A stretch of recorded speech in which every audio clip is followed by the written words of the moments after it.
Bonjour, chers étudiants. Donc, on va continuer la série. On va attaquer cette fois-ci euh, l'exercice 3 où on vous donne un système d'équation qui est là, de la série numéro 3 bien sûr. X plus Y plus Z plus 2AT égale à A. X plus B, Y plus Z plus T égale à 2B. 2X plus 2Y plus 2Z plus 2T égale à 1. Voilà, c'est bon. Et maintenant, on vous demande, on revient à la question, en utilisant la matrice augmentée, à part de l'équation, résoudre le système à l'aide d'opérations élémentaires. Donc, opérations élémentaires sur les lignes. Ici, il faudra faire que des opérations élémentaires sur des lignes. Parce que si vous faites des opérations élémentaires sur des colonnes, ça va revenir à faire des changements de variables que vous ne saurez pas maîtriser en fait.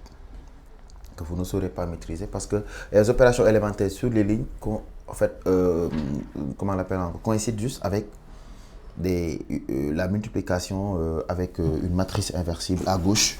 Donc juste une combinaison linéaire des lignes, une combinaison linéaire des équations. Alors, si vous faites ici, c'est disposé comme ça en ligne et que vous faites des opérations sur les colonnes, vous multipliez par une matrice inversible à droite et donc ça va bouleverser les variables et il faudra garder cette matrice-là inversée pour ensuite, une fois les solutions retrouvées, donc l'utiliser pour revenir en arrière. Mais bon, ça peut-être vous le verrez en licence, en calcul formel ou calcul scientifique, où vous ferez les décompositions des matrices, etc. Donc ici, je dispose donc les différentes équations en ligne, les coefficients, on va dire, indexés par les variables x, y, z, t. Donc on aura 4 colonnes et la matrice et la colonne augmentée, c'est le second membre, A, 2, 2b et 1. Et maintenant, là, l'idée, en fait, ce qu'il faut faire, c'est simple. Vous avez vu le trait en rouge, c'est là où je dois chercher à placer mes éléments pivots, si possible, des éléments non nuls, pouvoir faire l'élimination. Ici, maintenant, on a plusieurs, quand même, on sait que cette matrice ne peut pas être inversible parce que ce n'est pas une matrice carrée, c'est une matrice 3 fois 4. Donc voilà, il faudrait essayer de rendre la matrice échelonnée, réduite ou échelonnée simple. Après maintenant, remonter le triangle pour, pour retrouver les variables une à une. Donc ce que je fais ici, donc on garde, pour le premier élément, première ligne, première colonne, il est bon, 1, c'est bon. Cet élément-là est non nul. Donc on peut l'utiliser comme élément pivot. OK? Donc, chose faite, on garde la ligne de référence. Donc, on écrit d'abord cette ligne. On recopie d'abord la ligne. On ne touche pas. Donc, 1, 2A, A. Ensuite, maintenant, on procède à l'élimination. Donc, c'est le même principe. On garde la ligne où le pivot, l'élément pivot en question y est. Ensuite, on procède à l'élimination. Donc, 1 étant gardé. Et maintenant, quelle opération je vais faire? La première ligne étant gardée. Voilà. Quelle opération? Je veux avoir 0 en dessous de mon pivot. Donc, il suffit juste de faire la différence des deux. Mais dans quel ordre? L2', c'est la nouvelle ligne. C'est soit je mets L2 moins L1 ou bien L1 moins L2. Mais moi, je vous conseille de mettre L2 moins L1. Pourquoi? Parce que vous ayez les réflexes de ne pas faire d'erreur lorsque vous calculez le déterminant de, comment ça s'appelle, le déterminant d'une matrice, en utilisant les opérations élémentaires d'abord pour avoir une matrice creuse équivalente et pour ensuite maintenant l'achever et trouver son déterminant. Donc si vous faites L2' par exemple, si vous faites lambda L2 plus ou moins, ou je sais pas moi, par exemple moins L1, là le déterminant sera multiplié par lambda. Ou lambda soit positif ou négatif, etc. Le déterminant de la matrice. Dans le cas où on vous donne une matrice et on vous demande de calculer le déterminant. Mais si vous faites ceci, en réalité, si lambda égale à 1, ça veut dire que le déterminant sera multiplié par 1 et il n'y aura pas de problème. Donc, si vous voulez, faites ceci. C'est plus simple. Lambda est 1. Si dans le cas général, donc L2' reçoit L2 moins sigma des autres. Des lambda lambda I, LI avec I différent de 2 et I qui parcourt les autres. Donc ça veut dire que si je remplace, si je fais cette correspondance comme ça, et ici, donc rien du tout 1, quoi, il n'y aurait pas de problème à adapter le déterminant. Mais si vous le faites dans le cadre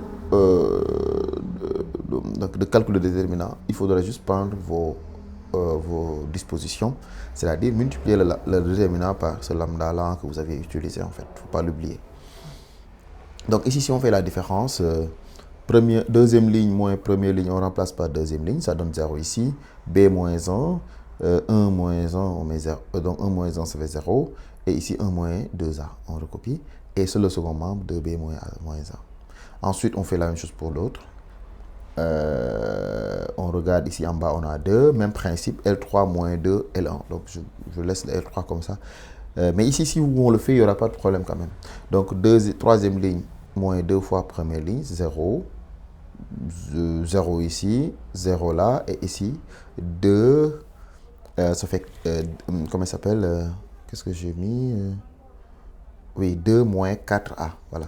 Et le second membre, 1 moins A, ah oui, 1 moins 2A, voilà, c'est bon, parce qu'on a multiplié par 2. Voilà, ici, aujourd'hui, c'est notre jour de chance, parce qu'après, on devait passer à ça, heureusement, parce qu'ici, ça allait amener une discussion sur est-ce que B est nul ou pas, B moins 1, je voulais dire, voilà, et ensuite éliminer en bas. Mais bon, c'est notre jour de chance, on a 0 en bas, donc ça veut dire que c'est déjà bon. Bah là, la matrice quand même est échelonnée et on va maintenant reprendre le système d'équations parce que les systèmes sont équivalentes. Et maintenant, on va commencer par le bas. En bas, ça fait 2 moins 4a fois, parce que 0x plus 0y plus 0z plus, entre parenthèses, 2 moins 4a, le tout multiplié par t, égale à 1 moins 2a. Donc, pour factoriser par 2, ça fait 2 facteur de 1 moins 2at égale à 1 moins 2a. C'est la dernière équation. Parce qu'on va remonter les escaliers. Et donc là, pour l'avant-dernière équation, ça fait ça, b moins 1y, 1 moins 2at égale à 2b moins a. Et la première équation, on remonte les escaliers, x plus y plus z plus 2at égale à 0. Donc ça veut dire qu'avec la première équation, on pourra trouver t. Comme on connaîtra t, on pourra injecter dans la deuxième équation. Ça nous permettra de connaître y. Et comme on connaît t et y, on pourra injecter dans la troisième équation ici. Et on pourra exprimer soit x, soit y en fonction de l'autre. Donc, maintenant, attention, on doit discuter sur les valeurs d'A. On doit pouvoir tirer des variables. Mais on se retrouve dans des situations où il faut faire des simplifications. Il faut diviser, faire tomber les coefficients. Donc ici, si 1 moins 2a est différent de 0, il n'y aura pas de problème. On aura t égale à 1 demi parce qu'on va simplifier. Si b aussi est différent de 1, on n'aura pas de problème. Parce qu'on pourra, on pourra tout simplement diviser par 1, b moins 1. Mais sinon, on ne pourra pas diviser. Donc on va poser ces deux. On va discuter donc suivant les valeurs de a et de b. Qui pourraient créer des problèmes, des écueils en fait dans les calculs. Donc le premièrement, on pose cette condition. Si A est différent de 1 demi et B est différent de 1, donc c'est cool. On pourra tout simplement simplifier 1 moins 2A. Ça va être différent de 0. On pourra donc simplifier. Donc on pourra diviser avec. Si B est différent de 1, donc B moins 1 est différent de 0, donc on pourra diviser avec. Donc ce qui fait que T égale à 1 demi. B moins 1y égale à donc 1 moins 2a multiplié par 1 demi qui est égal à 2b moins a. Et x, on transpose moins y moins z sur la dernière équation en rouge, moins 2at plus a. Donc là, on remplace, on aura y égale à 1 demi. Non, t égale à 1 demi, y. Après, il faut faire le calcul, on transpose l'autre, donc 2b moins a moins 1 demi. En fait, quand je multiplie par 1 demi, 1 demi moins a, c'est-à-dire ceci. Où est-il encore? Je vais encadrer. Quelle couleur? Le vert. Voilà, ça, je dois l'amener au second membre. Donc, ça me fera 1 demi. Donc, moins, entre parenthèses, donc ici, 1 demi. Donc là, je souligne pour que vous voyez. Donc, 1 demi moins A sur B moins 1 parce que B est différent de 1. Donc ça fait 2B moins A moins 1 demi plus A. Les A vont sauter. Donc moins A plus A égale à 0. Ça fait 2B moins 1 demi sur B moins 2. Moins 1. Et on peut réduire au même dénominateur. On multiplie tout par 2. En bas comme en haut, on aura 4B moins 1 sur 2 facteurs de B moins 1. Et on remplace dans Y. Le T, on a vu, égal à 1 demi. Donc ça fera... je pense qu'il y a une petite erreur là, on va corriger. Donc on transpose X, on aura moins Y qui est égal à moins 4B moins d'abord 4B moins 1 sur 2 facteurs de B moins 1 moins Z. Et après on aura moins 2AT plus A. Avec A égale à 1 demi. Non, avec T égale à 1 demi. Donc, moins 2AT va être tout simplement égal à moins A. Donc, moins A plus A va donner 0. C'est ça, en fait. Ceci égale à 0. Voilà, c'est ça qui fait qu'on est resté sur ça. D'accord? Maintenant, donc, vous résumez. Si A est différent de 1 demi, B est différent de 1, alors on a ça. Et l'ensemble des solutions, donc c'est l'ensemble des 2, 3, 4. Donc ici, quadruplé avec le Z qui varie, voilà, qui se balade comme il veut dans R. À chaque fois que Z se balade, on a une nouvelle solution. Maintenant, si cette fois-ci A est différent de 1 demi toujours, mais que B soit égal à 1, donc ça veut dire que le B moins 1 sera égal à 0 et 0 va absorber Y dans la deuxième équation. Donc dans la première, on aura toujours 1 demi. Dans la deuxième, B moins 1, c'est 0 qui absorbe Y parce qu'on a B moins 1 facteur de Y. Et donc ça sera 0. Donc il va rester 1 moins 2AT égale à 2 moins A. Bon.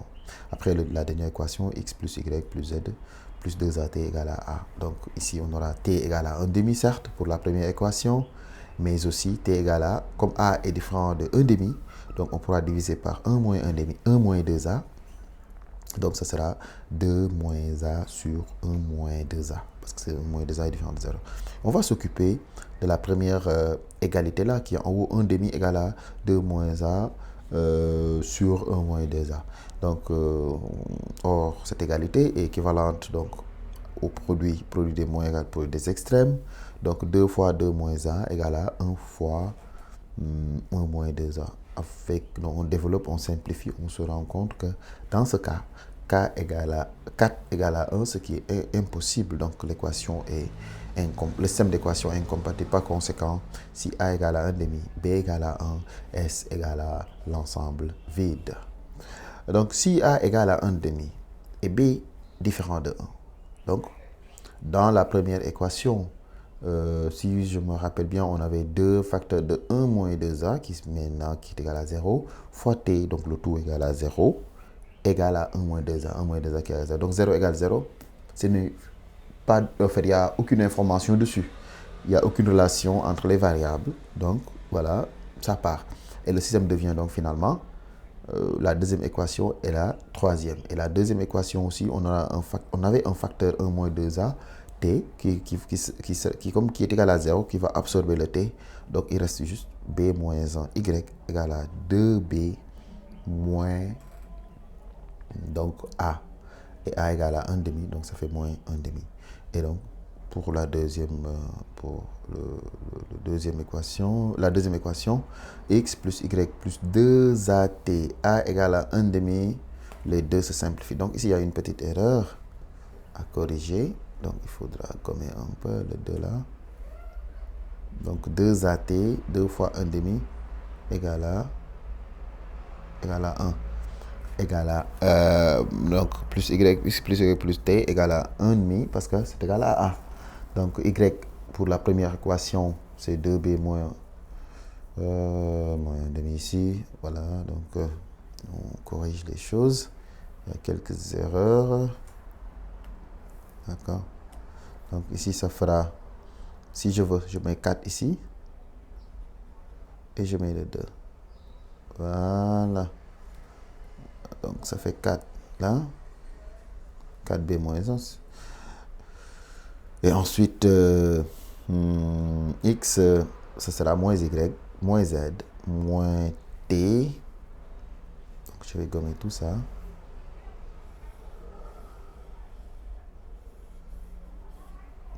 Ok. Voilà, moins t plus 1,5. Et ceci, comme on connaît y, donc ça fera moins z moins t. Attention.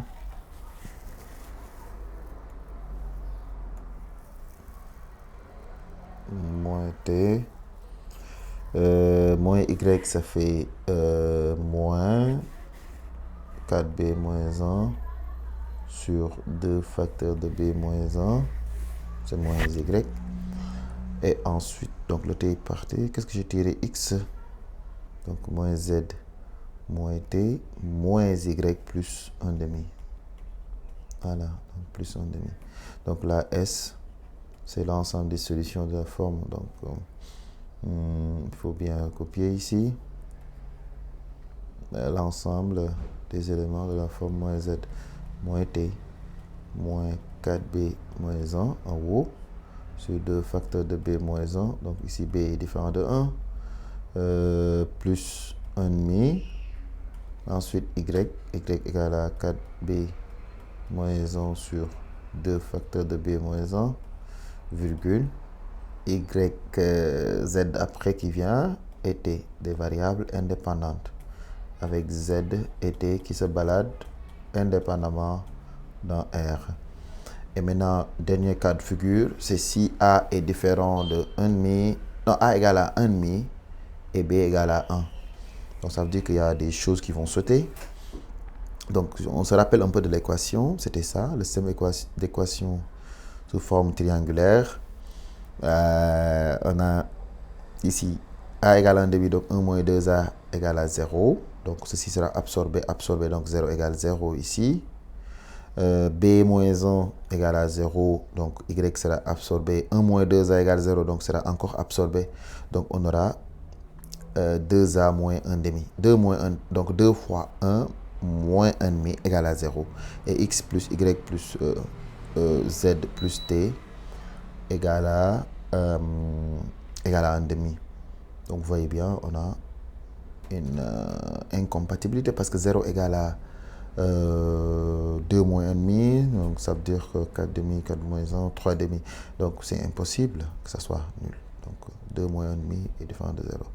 Donc finalement, l'ensemble des solutions pour ce cas-là égale à... Voilà, donc dans 2 cas, on n'a pas de solution, mais dans 2 autres cas, on a une solution. Donc ainsi s'achève la vidéo et à bientôt.